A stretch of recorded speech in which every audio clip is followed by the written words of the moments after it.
There is a saying my mentor Dan Pena has used for years. If you want to do a deal badly enough, you'll do a bad deal.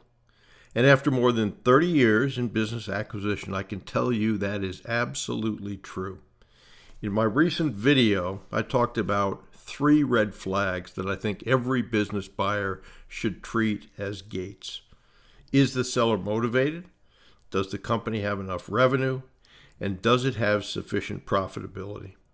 If the answer is no to any one of those gates, you should seriously consider turning around and looking for another opportunity.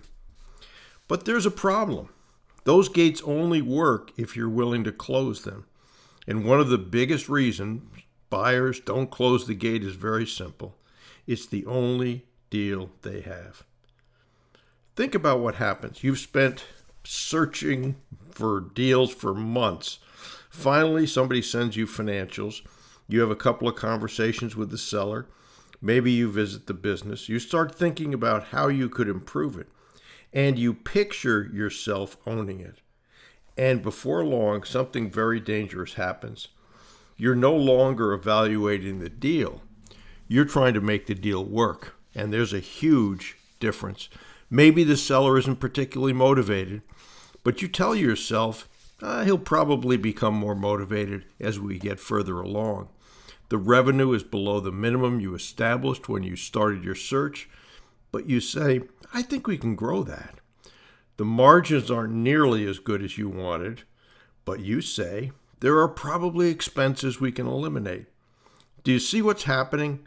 Your criteria hasn't changed, but your willingness to enforce them has changed. Why?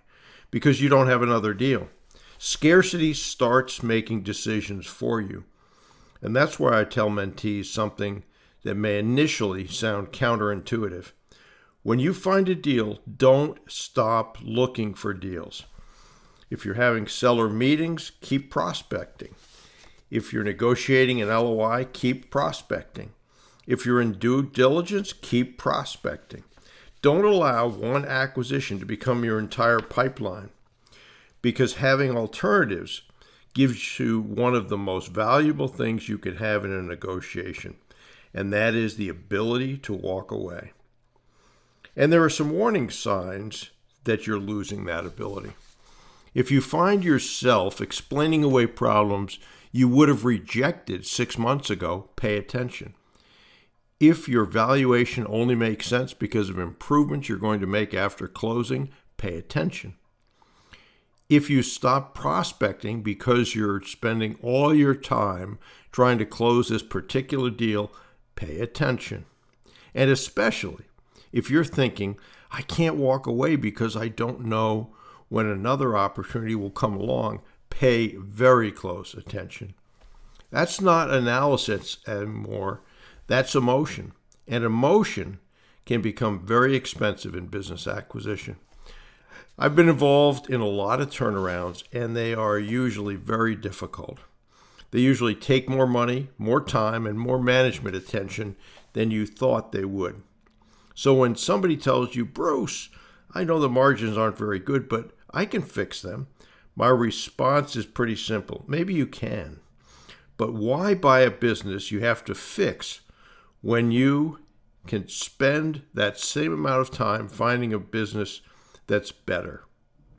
Your job isn't to buy a business. Your job is to buy the right business. And there's a tremendous difference. So remember the 3 gates I talked about previously: a motivated seller, enough revenue, enough profitability. But add one more discipline to the process. Keep your pipeline full. Because the easiest way to walk away from a mediocre deal is knowing there are other opportunities behind it. And the easiest way to talk yourself into a bad deal is believing this is your only chance. Don't buy from scarcity. Don't fall in love with the deal.